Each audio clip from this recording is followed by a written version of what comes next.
এবার আসেন আমরা কোন কোন ক্ষেত্রে আমানত রক্ষা করব। এটা হলো আমার আলোচনার মূল পাঠ। কোন কোন ক্ষেত্রে আপনি আমানত রক্ষা করবেন। আমানতে এমন একটা বিষয়, দেখবেন আপনার ইসলামী দুনিয়াবী সব কাজ এর মধ্যে অন্তর্ভুক্ত। দেখি আমি একটা লিস্ট শোনাই। আমানত একটা ব্যাপক অর্থবোধক শব্দ। এর মধ্যে কি কি আছে? আর্থিক আমানত, কথার আমানত, পরামর্শের আমানত, নসিহতের আমানত, গোপনীয়তার আমানত, ইজ্জতের আমানত, ইলমের আমানত, ইসলামী দাওয়াতের আমানত, দিন কায়েমের আমানত, নেতৃত্বের আমানত, দায়িত্বের আমানত, পদমর্যাদার আমানত, রাষ্ট্রীয় আমানত, আদালতের আমানত, জনগণের আমানত, সংগঠনের আমানত, চাকরির আমানত, ব্যবসার আমানত, স্বামী স্ত্রীর আমানত, পরিবারের আমানত। আমার ভাইরা বলেন তো কোন জায়গায় বাকি রয়েছে আমানত? কোন জায়গায় বাকি? সব জায়গাতে আমানত লাগবে। কোন একটা জায়গাতে আপনি খেয়ানত করতে পারবেন না। তার মানে একজন মুমিনের জীবনে পুরো আদ্যপান্ত সময়টাই কি? আমানত। আসুন আমি তাহলে আপনাদেরকে একটু এক নজরে বলে যাচ্ছি কি কি বিষয় আমানত। এক, ঈমানটা আমানত। কথা বলবেন সবাই। ঈমানটা কি? ঈমানটা আমানত। রাসূলুল্লাহ সাল্লাল্লাহু আলাইহি ওয়াসাল্লাম বলেন যে আন্নাল আমানাতা নাযালাত ফি জিসরি কুলুবির রিজাল। আল্লাহর পক্ষ থেকে আমানত মানুষের অন্তরে অবতরণ করেছে। বলেন সুবহানাল্লাহ। সুম্মা আলিমু মিনাল কুরআনি ওয়া আলিমু মিনাস সুন্নাহ। ঈমান নামক আমানত যার অন্তরে এসেছে সেই লোকটাই কোরআন শিখতে পেরেছে। ঈমান নামক আমানত যার অন্তরে এসেছে সেই লোকটাই সুন্নাহ মানে হাদিস শিখতে পেরেছে। আর ঈমান নাই যার, কোরআন হাদিসের কোনো উপকার হবে না তার। এরপর বলছেন ফাতুকবাদুল আমানা। এরপরে আল্লাহ ধীরে ধীরে আমানত তুলে নেবেন। তুলে যেতে যেতে আর আমানত পাওয়া যাবে না। তখন কি হবে? ঈমান শেষ, কোরআনও শেষ, হাদিসও শেষ, সুন্নাহও শেষ। সে লোকটা বেঈমানে পরিণত হবে। তাহলে হাদিসে ঈমানকে আমানত বলা হয়েছে। 2 নম্বর, কোরআনটা আমানত। কোরআন আল্লাহর পক্ষ থেকে আমানত, আপনি এটা রক্ষা করবেন। দেখেন হাদিস, কোরআনের আয়াত আছে। আল্লাহ বলেন ইন্না আনজালনা ইলাইকাল কিতাবা বিল হাক্কি লিতাহকুম বাইনান নাসি বিমা আরাকাল্লাহ। আল্লাহ তাআলা আপনাকে কোরআন দিয়ে ফয়সালা করার জন্য আপনার নিকটে অবতরণ করেছেন। কি অবতরণ করেছেন? ওয়ালা তাকুল লিল খাইনিনা খাসিমা। অতএব আপনি আপনার কাছে আল্লাহ যা অবতরণ করেছেন বিচার করার জন্য, সাবধান, এটা দিয়ে আপনি খেয়ানত করবেন না। আল্লাহ কি অবতরণ করেছেন? কোরআন। তাহলে এই আয়াতে কি বলা হয়েছে? কোরআনটাও কি আমানত। আরেকটা দেখেন, ইন্না আরাদনাল আমানাতা আলাস সামাওয়াতি ওয়াল আরদি ওয়াল জিবাল। আমি কোরআন অবতীর্ণ করতে চেয়েছিলাম, পেশ করেছিলাম আসমানের কাছে, জমিনের কাছে, পাহাড়ের কাছে। আসমান নেয় নাই, জমিন নেয় নাই, পাহাড় নেয় নাই। কি নিয়েছে? আদম সন্তান নিয়েছে। আদম সন্তানকে রিসিভ করছে। এরপর বলছেন ওয়া হামালাল ইনসানু ইন্নাহু কানা যালুমান জাহুলা। কেন মানুষ নিল? কারণ মানুষ হলো জাহেল, কোরআনের মান মর্যাদা বোঝে না। কেন মানুষ নিল? মানুষটা অপরাধী, মানুষ বোঝে না কোরআনের মান মর্যাদা অর্জন কত বেশি জানে। তাহলে এই আয়াতে আল্লাহ কোরআনকেও আমানত বলেছেন। কোরআন আমাদের মানতে হবে, বিশ্বাস করতে হবে, আনুগত্য করতে হবে, তেলাওয়াত করতে হবে, কোরআন অনুযায়ী আমাদের জীবন গঠন করতে হবে। এরপরে ন্যায় বিচারের ক্ষেত্রে আমানত। আপনি যেখানে থাকেন, আপনি যদি এলাকার মাতবার হন, তখন আপনার সামনে কোনো বিষয়ে যদি ঝগড়া বিবাদ হয়, আপনি যদি ফয়সালা করেন, ঘুষ খাইয়া এক পক্ষে ফয়সালা করা যাবে? যদি করেন তাহলে আমানত হবে না খেয়ানত হবে? আপনার নিজের পক্ষের লোক, দলের লোক, আপনার নিজের আত্মীয় স্বজন, সেই দেখে যদি আপনি বিচার ফয়সালা করেন, তাহলে কি আমানত হবে না আমানতের খেয়ানত হবে? এই বিষয়ে নবী সাল্লাল্লাহু আলাইহি ওয়াসাল্লাম আল্লাহ তাআলা বলেন ইন্নাল্লাহা ইয়া'মুরুকুম আন তু'আদ্দুল আমানাতি ইলা আহলিহা। আল্লাহ নিজে আদেশ করেছেন তোমাদেরকে যার যার আমানত তাদেরকে ফেরত দিয়ে দাও। ওয়াইদা হাকামতুম বাইনান নাস, মানুষের মধ্যে যখন বিচার ফয়সালা করবা, তারপরে আনতাহকুমু বিল আদলি, ন্যায় বিচার করবা। তাহলে ইনসাফ কায়েম করা, ন্যায় বিচার প্রতিষ্ঠা করা, পক্ষপাত আচরণ না করা, স্বজন প্রীতি না করা, যার যা অতটুকু হয় ততটুকু অপরাধ অনুযায়ী শাস্তি দেওয়া, যার যে হক তাকে সেই হক দেওয়া, ন্যায় বিচার করা, এর নাম হলো আমানত। ন্যায় বিচারের খেয়ানত করলে কি হবে? আমানত নষ্ট হবে। আমাদের সমাজের মানুষ কি সবাই ন্যায় বিচারক? রাষ্ট্রের প্রধান যারা সবাই ন্যায় বিচারক? মেম্বার, চেয়ারম্যান, এমপি, মন্ত্রী সবাই ন্যায় বিচারক? সবাই আমানতদার? এরা যদি আমানতদার না হয়, কিয়ামতের দিন আল্লাহর নিকটে তারা খেয়ানতকারী উপস্থিত হবে, আর এদের ভয়ঙ্কর শাস্তি আল্লাহর নিকটে উপস্থিত আছে। রাসূলুল্লাহ সাল্লাল্লাহু আলাইহি ওয়াসাল্লাম বলেন, তোমাদের মধ্যে যারা খেয়ানতকারী, আমানত নষ্ট করেছো, যার জমি জোর করে দখল করে খাইছো, যার সম্পদ আত্মসাৎ করেছো, যে সরকারি জমি জোর করে দখল করে খেয়েছো, যার সম্পদ নেওয়ার পরে ফেরত দাও নাই, শোনো, এই সম্পদ ছাগলের মতো, গরুর মতো, ভেড়ার মতো, উটের মতো, দুম্বার মতো তোমাকে পা দিয়ে পিষ্ট করতে আসবে, তোমাকে গুতা মারতে আসবে, তোমাকে আঘাত করতে আসবে। তখন তুমি এসে বলবে, হে আল্লাহর নবী, আগেসনি, আপনি আমাকে বাঁচান, আমি তো গরুর গুতায় টিকতে পারতেছি না, আর উটের পাড়ায় আমি তো টিকতে পারতেছি না, আপনি আমাকে বাঁচান। তখন নবী সাল্লাল্লাহু আলাইহি ওয়াসাল্লাম বললেন, আজ আমি কিছুই করতে পারবো না, কদ বাল্লাগতু, আমি তো ইতিপূর্বে সবাইকে বলেই দিয়ে এসেছি, সাবধান, আমানতের খেয়ানত করবা না। আমি বলে দিছি, আমি এলাকার চেয়ারম্যান, চেয়ারের সম্পদ আমি যে বন্টন করি, সরকারের সম্পত্তি যতটুকু আসছে, যতটুকু আসবে ততটুকুই দিতে হবে, ওখান থেকে 10 কেজি নিজের পকেটে ঢোকানো যাবে না। কথা কি বোঝা গেছে? স্পষ্ট। যদি আপনি কারো সম্পত্তির ক্ষেত্রে এরকম খেয়ানত করেন, বিচারের ক্ষেত্রে পক্ষপাতমূলক আচরণ করেন, তাহলে আমানতের খেয়ানত করলেন, আপনি একজন খাইন হিসেবে, খাদ্দার হিসেবে কিয়ামতের দিন আল্লাহর সামনে উপস্থিত হবেন। তারপরে অর্থনৈতিক লেনদেনের ক্ষেত্রে ন্যায় বিচার করা, আমানতের রক্ষা করা। আমি যদি আপনাকে 10,000 টাকা রেখে দিই, ভাই আমার বাড়িতে একটু সমস্যা, আপনাকে 10,000 টাকা রেখে দিলাম, আপনি 10,000 টাকা সংরক্ষণ করবেন, যখন চাইবো তখনই টাকাটা আমাকে ফেরত দিবেন। আমি টাকাটা আপনাকে দিয়েছি, আপনি যে টাকা আমাকে না বলে ভেঙে ফেলেন, টাইম মতো আমাকে টাকাটা ফেরত না দেন, অথবা আমাকে দিতেই অস্বীকার করেন, এই ব্যক্তি টাকা দিচ্ছে, কোনো প্রমাণ আছে? আমানত রক্ষা হলো, নষ্ট হলো। এই আমানতের খেয়ানত করবে যারা, জান্নাত পাবে না তারা।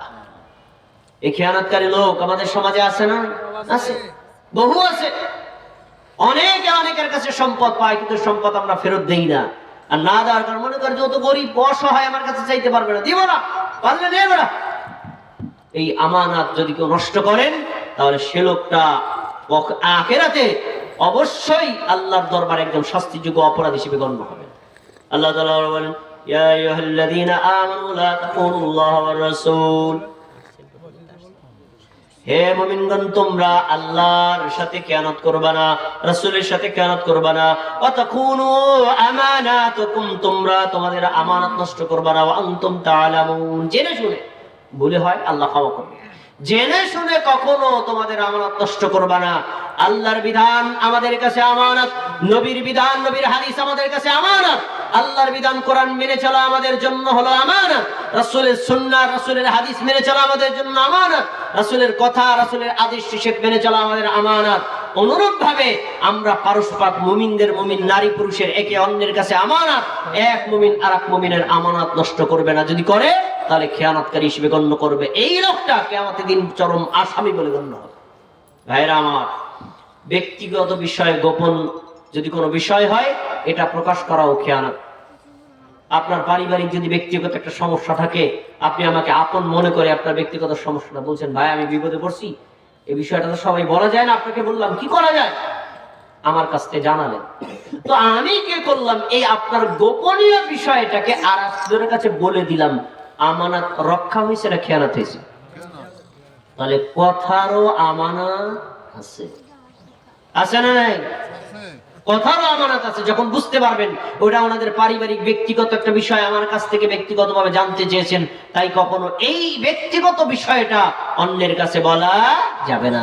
যেমন আমাদের সমাজে অনেক ডক্টররা আছেন, চিকিৎসা করেন, চিকিৎসা করতে গিয়ে তাদের চিকিৎসার বিভিন্ন ইতিহাস বলেন, এই মিয়া তুমি কি জীবনে কোনোদিন জেনা করছো, এভাবে জিজ্ঞেস করে। তোমার সাথে কোনো মেয়েদের সাথে কোনো অনৈতিক সম্পর্ক আছে, তুমি কি কখনো পতিতালয়ে গিয়েছিলে, কোন প্রশ্ন করে তার চিকিৎসার জন্য। এখন যদি বলে ডাক্তার সাহেব না বললে তো চিকিৎসা ঠিক মতো হবে না, হ্যাঁ গেছিলাম, আচ্ছা বুঝেন, ডাক্তার সাহেব শুনছেন, শুনবেন, ডান কান দিয়ে বাম কান দিয়ে বের করে দিবেন, চিকিৎসা ঠিক মতো দিবেন। কিন্তু এরপরে আর একজনের সাথে দেখা হচ্ছে, এই আব্দুর রহমান, ওই লোকটার দিকে তাকায় দেখ, আমার কাছে স্বীকার করছে সে পতিতালয়ে গেছে, বলা যাবে না। আমানত যদি এইরকম বলেন তাহলে আমানতের খেয়ানত হবে, অত্যন্ত সেনসিটিভ ইস্যু, এটা মানুষের হক, বলা যাবে না। যেটা গোপনীয় বিষয় তা রক্ষা করতে হবে। আর একটা কথা বলবো, অত্যন্ত গুরুত্বপূর্ণ, এখানকার লোকের একটু তাকায় শোনেন, এখানেও অনেক আছে খেয়ানত করে। স্বামী স্ত্রীর মধ্যেও আমানত আছে, আছে না নাই? জানেন এটা? অনেকে জানেন। স্বামী স্ত্রীর মধ্যে আমানত আছে। আমার স্ত্রী সব কিছু আমার দেখা আমার জন্য হালাল, আর আমি স্বামী, আমার স্ত্রী আমার সবকিছু দেখা হালাল। এখন আমি আমার স্ত্রী সবকিছু দেখে যদি আমি আমার বন্ধুদেরকে আমার বিবরণ বলি, আমানত থাকবে না নষ্ট হবে? এ বিষয়ে রাসূল সাল্লাল্লাহু আলাইহি ওয়াসাল্লাম হাদিস বলেছেন। তিনি কি বলেছেন? শোনো, ইন্না মিন আযামিল আমানাতি ইনদাল্লাহি ইয়াওমাল কিয়ামা আর-রাজুলু ইফতি ইলা ইমরাতিহি ওয়া তুফতি ইলাইহি সুম্মা ইয়ানশুরু সিররাহা। সবচেয়ে বড় আমানত হলো স্বামী স্ত্রীর আমানত। কারণ স্বামী তার গোপনীয় বিষয় জানে, স্ত্রী তার স্বামীর গোপনীয় বিষয় জানে।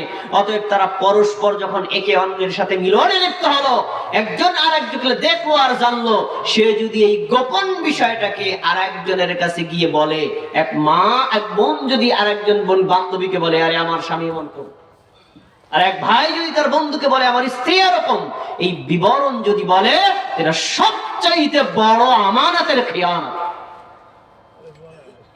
এরকম খেয়ানতকারী লোক নাই? জানেন অনেকে।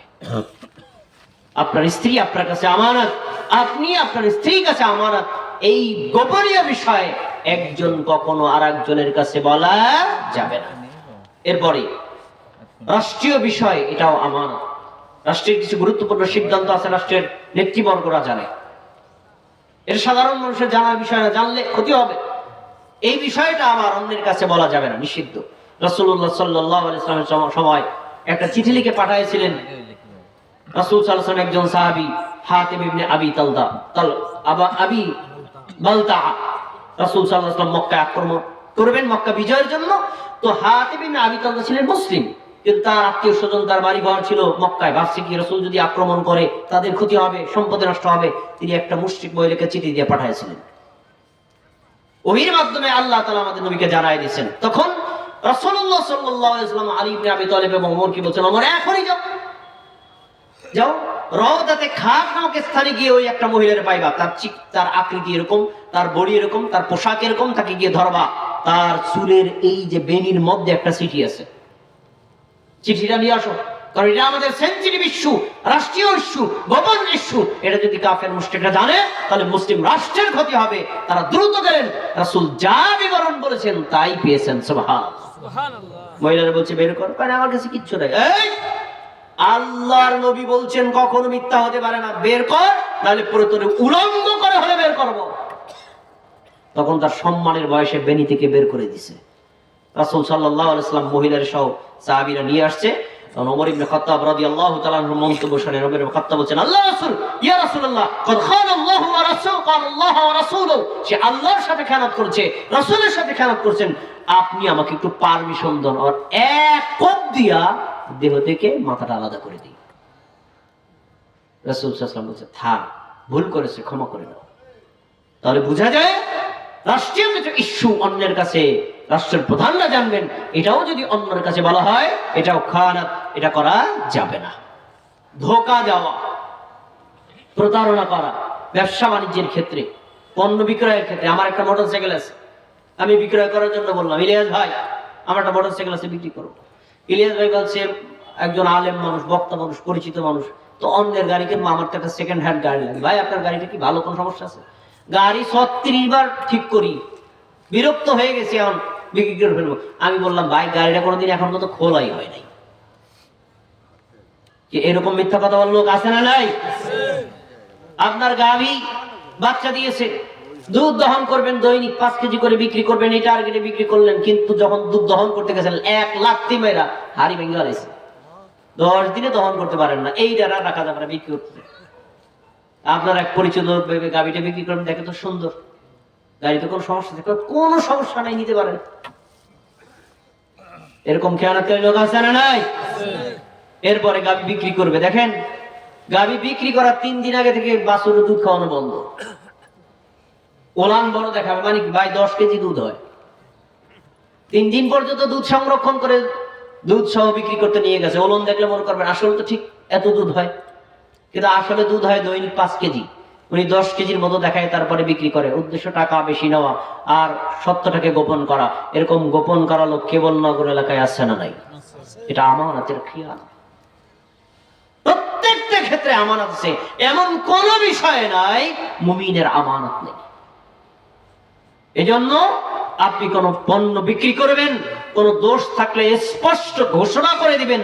10 টাকা যদি মূল্য কম হয় আপনার জন্য হালাল, আর যদি আপনার এই দামে বেশি টাকা পাওয়ার জন্য সত্যটাকে গোপন করেন, মিথ্যা বলে বিক্রি করেন, প্রতারণা করেন, রাসূলুল্লাহ সাল্লাল্লাহু আলাইহি ওয়াসাল্লাম বলছেন লা ইয়াদখুলুল জান্নাতা গাশুন, মিথ্যাবাদী, প্রতারক, ধোঁকাবাজ, ভাওতাবাজি ব্যক্তি জান্নাতে প্রবেশ করতে পারবে না।